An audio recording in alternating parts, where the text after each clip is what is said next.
Muhammad Ghulam Mustafa, ophthalmologist from India. Sir, what is the reason both scientifically and spiritually to make halal chicken, halal goat, but not fish? Please reply.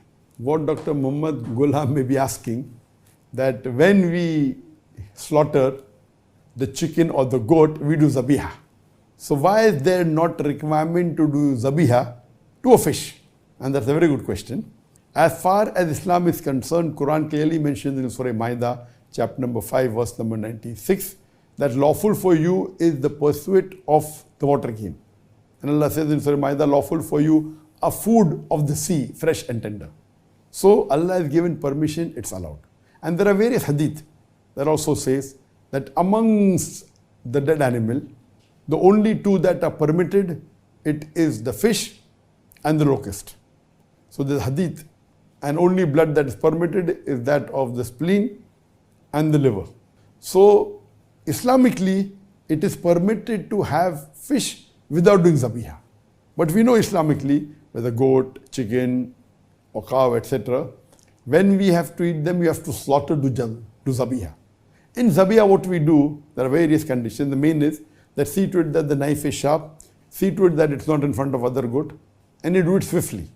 And once we slaughter the windpipe and the veins and the jugular veins and the artery, when you do it, you leave the animal will writher, and the blood will flow out of the animal.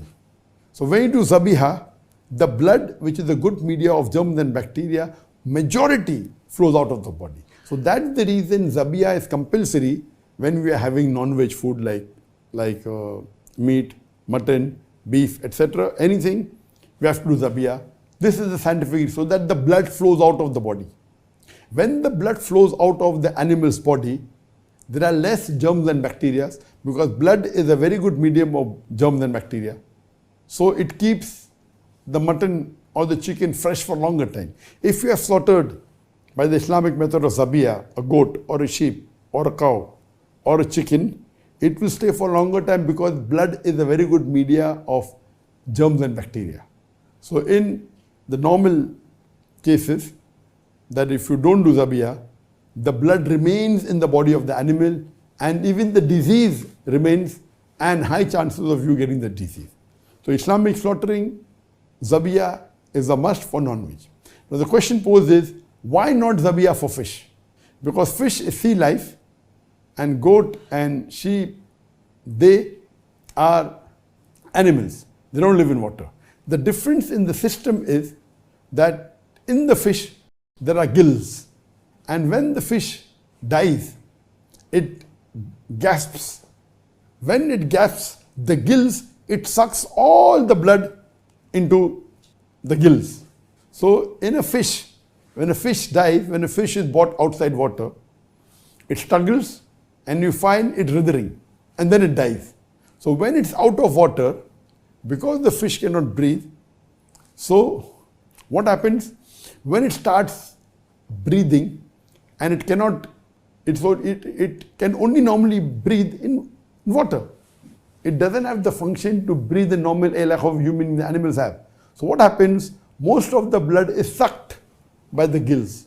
So when a fish has died because of loss of air, loss of oxygen, when it dies, the blood is sucked by the gills.